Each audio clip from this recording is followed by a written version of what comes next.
dalawa. At dahil sa pangyayari iyon, naulit pa ng ilang beses tuwing tatambay ako sa apartment niya.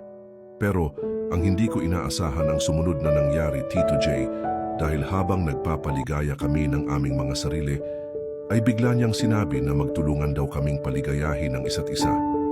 Bigla akong natigilan at kinabahan sa sumunod niyang ginagawa, at dahil sa sobrang pagnanasa, ay nadala na rin ako sa ginagawa niya sa akin. Dahil na rin siguro na matagal na rin kaming walang girlfriend at sabik sa yakap at haplos. Masasabi ko, Tito J, na ng mga oras na iyon ay mas lalo pang uminit ang aming pagnanasa at tuluyan nang may nangyari sa amin ng gabing iyon. At iyon ang naging simula ng aming lihim na mga sandali at natapos lang ang ganong mga pangyayari nang makagraduate kami ng college dahil umuwi na rin siya sa kanilang probinsya at medyo naging madalang na aming pagkikita. Sa ngayon, Tito J, ay nagsasanay ako